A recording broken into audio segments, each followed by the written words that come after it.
Hey everyone, this is John Roca with Collider with the lovely Chloe Bennett from this awesome new animated film, Abominable.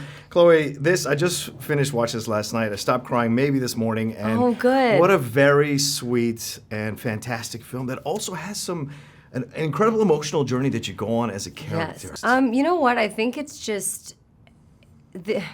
I grew up with 6 brothers, and I was constantly outvoted when it came to movies, so I never really got to watch. I mean, I've never seen any princess movie. And from what I saw, I didn't really relate to the idea that a happy ending for a woman was kind of finding their Prince Charming, and that was ultimately the end of the story. Right. And for this film, so much of it is about her, like this young girl dealing with grief and dealing with how to, like, you know, it's such an organic and authentic version of a young person not knowing what to do. And the kind of answer of the movie or the journey is her going, this is something I feel, I don't know if this is right.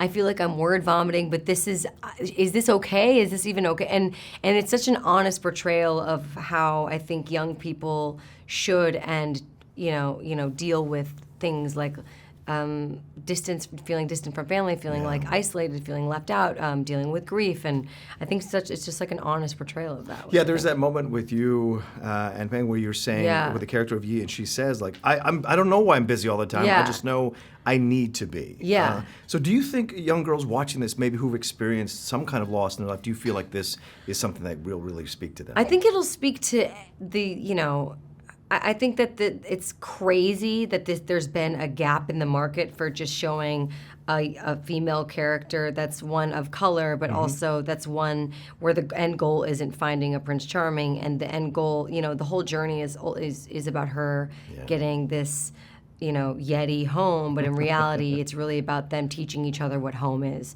and home is feeling at home with yourself, at peace with yourself, at understanding how you can communicate with your loved ones. It's kind of about finding herself in a way, And almost finding a pseudo family to replace the one she's distant from at that time to help her get back to connect. A lot of it is just, you know, surrounding yourself with, you know, going on a journey of self-discovery and what that means to, you know, someone that age, and dealing with grief in like a really kind of, as like a spunky, tomboy, curious, like stubborn young woman. And it's important for, you know, young girls and boys to see people on screen who aren't perfect, because if we keep this kind of Instagram version of ourselves, or like everything's curated and everything is seen as one way, that's a really dangerous place, whereas this film kind of lives in that spot of, it's a stunning visual film, but it's really like a very universal story of feeling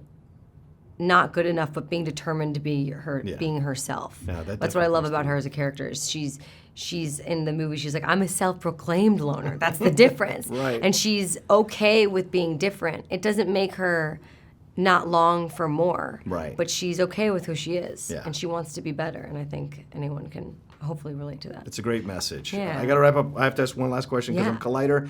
One word to describe the future of this upcoming season of Agents of S.H.I.E.L.D. One unique word to describe it. That'll do.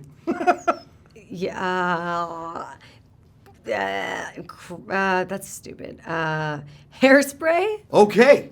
Love it. Hairspray, there you go. There's a unique word. All right. That's Chloe Bennett for this upcoming film, Abominable. Thank you, Chloe. John Roca for Collider.